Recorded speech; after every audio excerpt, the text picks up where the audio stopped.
Ninguém se vai lembrar que aquela equipa deu um grande espetáculo. O que eu lhe posso dizer é que isso é uma falsa questão. Investimento não é sinónimo de rendimento. O Paulo Freitas, enquanto jogador, não foi exemplo para ninguém. Professor, muito obrigado por ter aceito o nosso convite e também um agradecimento especial ao Sporting Clube Portugal por ter-nos deixado de realizar a entrevista neste excelente pavilhão que tão bom nome dá ao desporto português. E, obviamente, a primeira pergunta que eu coloco é a seguinte. O professor foi campeão nacional em título por um clube que já não era há 30 anos e que perdeu muito terreno a nível de modalidades para os rivais. Fala-se muitas vezes de jogar com o coração e com a cabeça. Como é que foi gerir a parte emocional deste grupo no início da época passada? Foi uma gestão perfeitamente normal. Hoje nós podemos pensar que houve aqui qualquer dificuldade acrescida pelo facto de estarmos há 30 anos sem conseguirmos ganhar. Mas não foi isso que nos moveu. O que nos moveu foi o dia-a-dia, foi o trabalho diário que nós íamos fazendo, o grupo que nós íamos construindo e percebermos que nós tínhamos que atuar nas causas, e as causas eram as competições que nós íamos tendo, eram os jogos que íamos fazendo, os adversários que nos iam aparecendo pela frente e, portanto, nós nunca trabalhamos com esse peso em cima, com o peso dos 30 anos. Aquilo que nós sabíamos e aquilo que nós queríamos eram os objetivos que tínhamos definidos. E muito claramente nós assumimos-nos como candidatos. Nós dissemos que queríamos entrar em todos os momentos de decisão e depois ganhá-los. No Campeonato Nacional isso não fugiu à regra. Nós quisemos entrar nesse momento de decisão do campeonato, conseguimos-lo fazer e com brilhantismo à mistura e depois conseguimos ganhá-lo. Portanto, nós nunca pensámos nesta questão dos 30 anos. Isso foi algo que nos passou sempre ao lado, mas percebendo claramente que se conseguíssemos atingir esse objetivo, tínhamos a noção que íamos dar uma alegria enorme a todos os sportinguistas, ia ser um feito enorme para o clube e que inevitavelmente iríamos ficar ligados à história do clube. As suas equipas são muitas vezes conhecidas e constituídas privilegiando sempre muito mais a defesa. Os números falam por si, o Sporting até sofreu muito menos golos do que comparativamente com os rivais, mas também marcou menos. Sente que, ou considera que um bom ataque ganha jogos a partir de uma excelente defesa? É essa a sua filosofia que tenta transmitir aos jogadores? Essa é uma frase que eu costumo utilizar. Eu acho que uma boa defesa ganha campeonatos e um bom ataque vai conseguindo ganhar jogos. E nós construímos uma ideia de jogo. E hoje que está muito na moda, que se fala nos modelos de jogo, que não é mais nem menos que um conjunto de ideias que são absorvidas por todo um grupo de trabalho, nós construímos uma ideia de jogo e uma ideia que teve como base, obviamente, um sistema defensivo muito rigoroso, um sistema defensivo muito solidário, e nós, inclusive, assumimos isso, que a partir de determinada altura, nós praticamente falávamos isto entre nós, que estávamos viciados a defender. Era uma zona de conforto para nós e nós conseguíamos fazer com muito bons resultados, com o rendimento que era necessário. Portanto, partimos daí, efetivamente. Partimos de uma boa base, de uma solidez muito forte em termos defensivos e depois sabíamos que na nossa organização ofensiva, no outro momento importante do jogo, na transição ofensiva, que poderíamos obviamente desequilibrar, porque tínhamos muita qualidade também para isso. O professor já repetiu o feito de ser campeão nacional e deve estar presente até mesmo na mentalidade dos sportinguistas uma conquista futura, por exemplo, num campeonato na Liga Europeia. Sente que o domínio avassalador, por exemplo, vamos falar de Espanha, que indiscutivelmente a nível de clubes é uma potência, sente que esse domínio o Sporting está muito mais capaz este ano de tentar combater essa hegemonia? Como é que explica essa diferença, ou esse domínio avassalador espanhol? Nós aquilo que sentimos é que temos condições para lá chegar. E não é só este ano.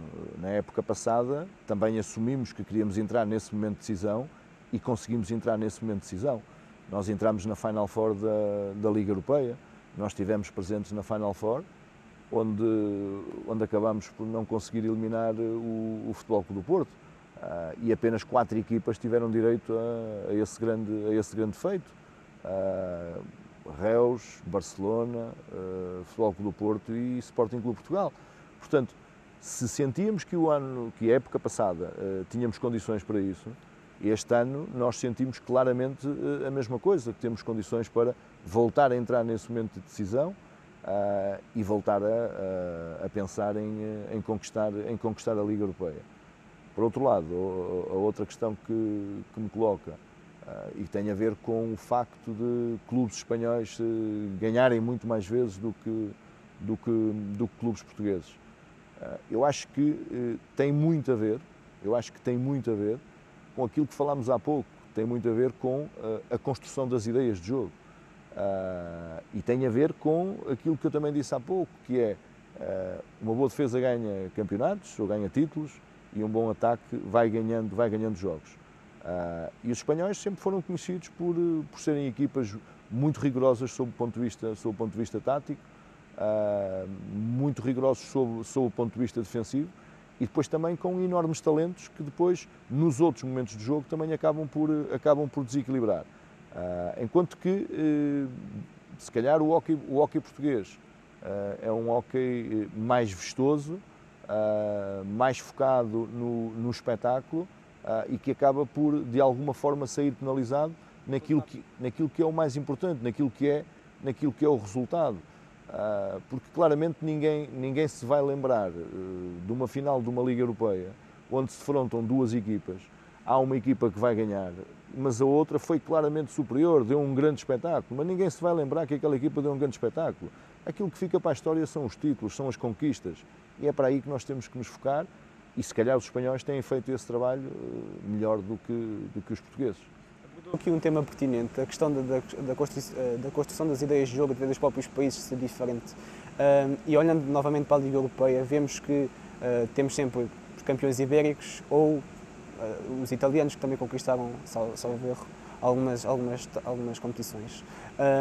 O que é que falta ao hóquei patins para dar o salto para outras culturas, para outros países, para se tornarem cada vez mais competitivos a nível de países?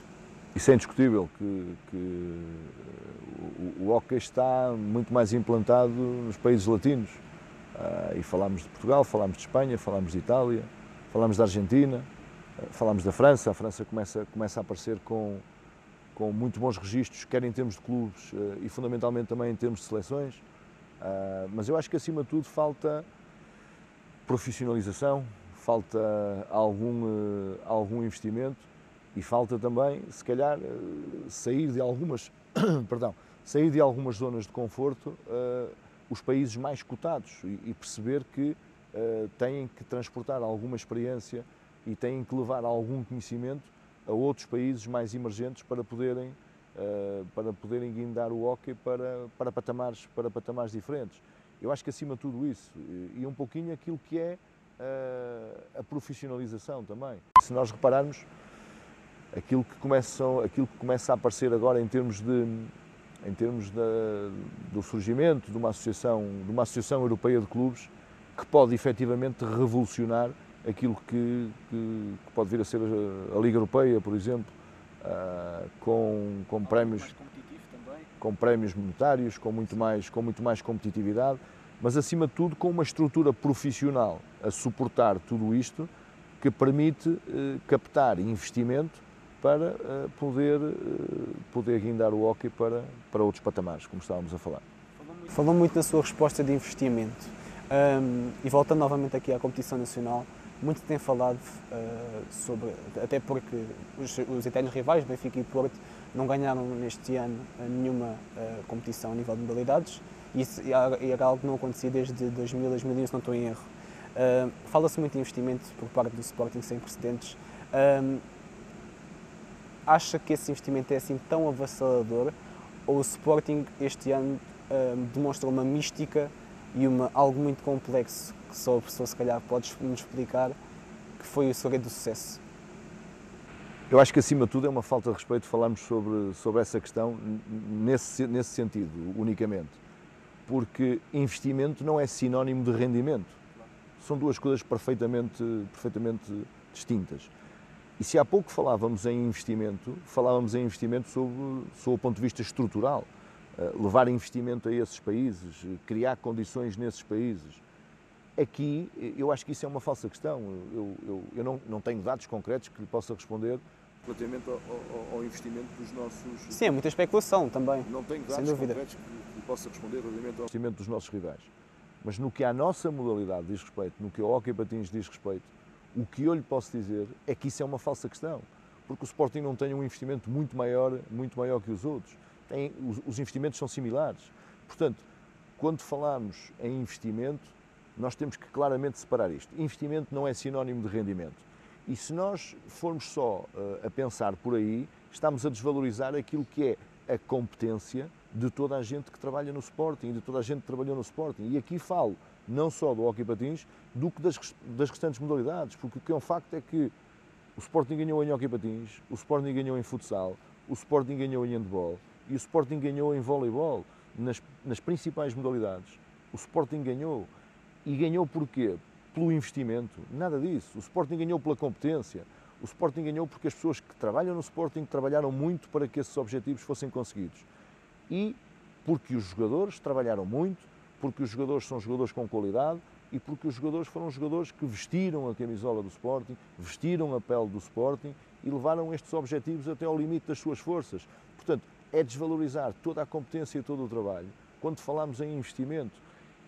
E percebermos isto, investimento não é sinónimo de rendimento. E nós temos esses exemplos, por exemplo, no desporto rei, que é o futebol.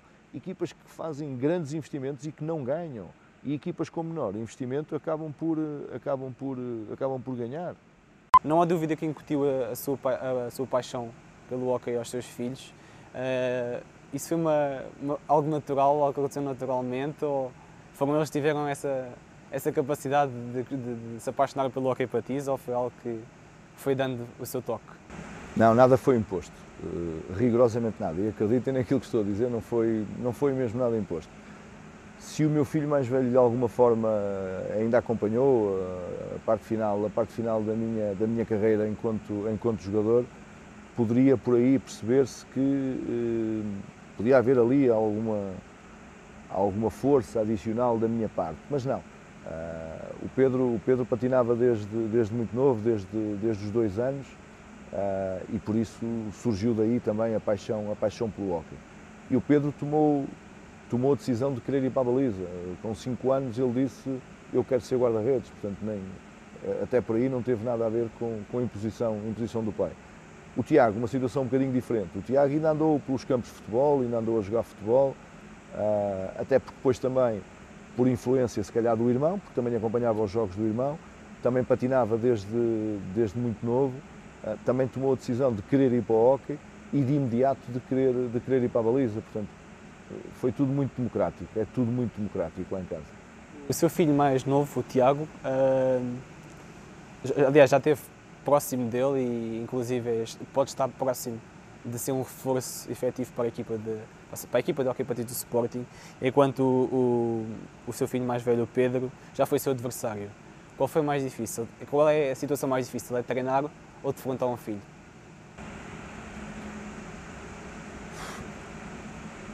Não deixo, quando falamos na questão de defrontar um filho, não deixo de olhar para ele antes do jogo como um filho, não deixo de olhar para ele depois do jogo como um filho.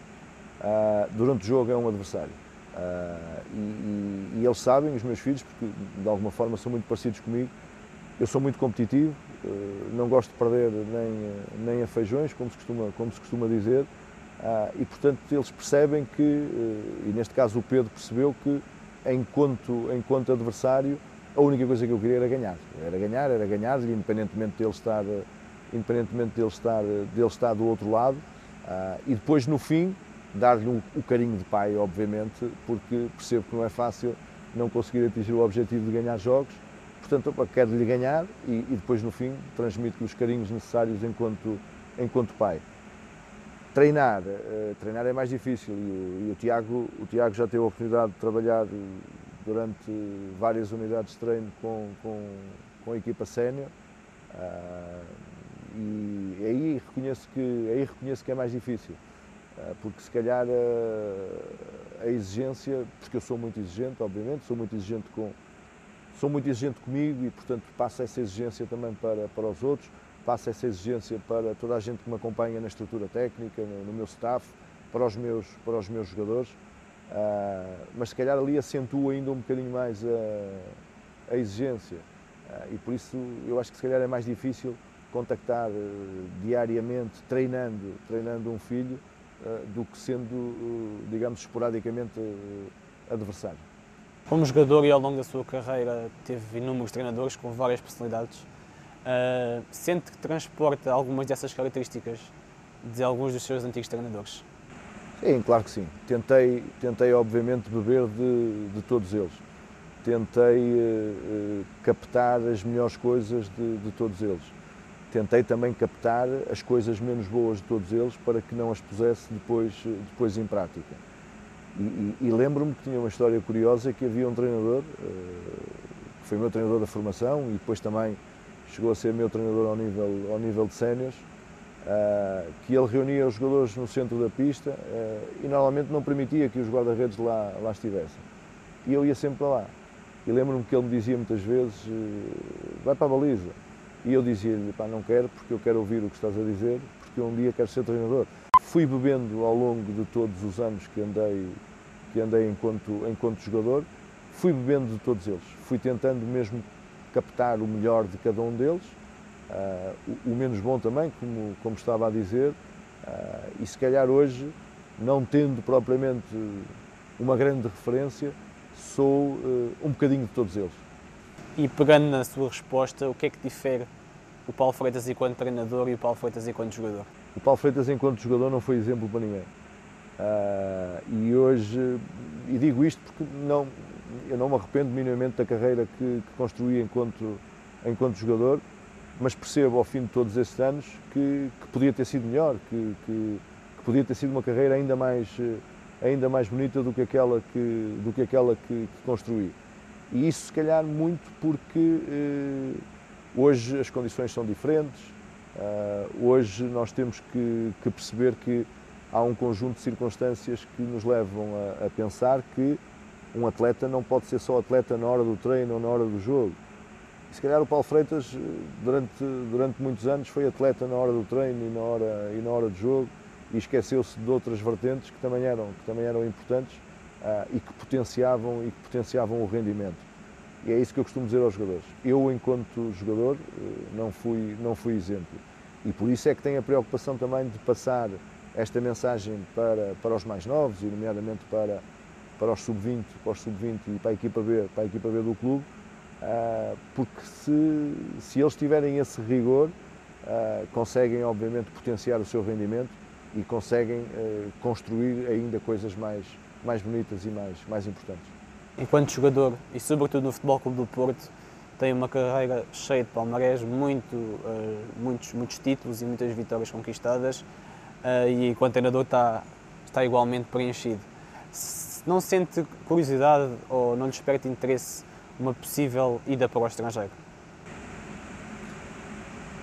Nós, enquanto profissionais, nunca podemos dizer que não a uma circunstância destas. De momento não. Estou num grande clube, sinto-me muito bem, sou muito bem tratado, tenho a possibilidade de conquistar títulos e espero que esta relação seja uma relação duradoura. De qualquer das formas, se isso tiver que acontecer, será com o mesmo sentido de responsabilidade, com o mesmo profissionalismo, com o mesmo amor à causa que abraçarei uma oportunidade dessas no estrangeiro, principalmente em mercados como o italiano ou o espanhol. E o que é que a equipa do Hóquei Patins do Sporting pode prometer nesta nova época aos adeptos de Unidos? O lugar comum é falar no trabalho. O lugar comum é esse, é falar no trabalho. E eu acho que já nem vamos sequer entrar por aí, porque esta efetivamente é uma equipa de trabalho, é um grupo de trabalho, é um grupo competente, e a única coisa que nós podemos prometer é que vamos querer estar novamente em todos os momentos de decisão, vamos querer contar novamente com todo o universo sportinguista a empurrar-nos, porque esse foi um aspecto determinante. Nós também percebemos que sozinhos não conseguimos. E o jogo do título, por exemplo, aqui também só o conseguimos só o conseguimos ganhar porque tivemos todo este pavilhão a empurrar-nos, todo este pavilhão já a perceber que em alguns momentos nós, porque não conseguimos controlar todos os momentos do jogo, e em alguns momentos de maior dificuldade para nós, eles foram claramente essa força adicional. E, portanto, nós esperamos contar novamente com o apoio de todo o universo sportinguista, de resto como aconteceu durante a época toda, e da nossa parte podem esperar a mesma entrega, a mesma atitude, a mesma dignificação da camisola, o mesmo sentir da camisola, o mesmo sofrimento, a mesma vontade de ganhar, querermos entrar nos momentos de decisão e depois de lá estarmos, oferecer títulos a todos os sportinguistas. Muito obrigado.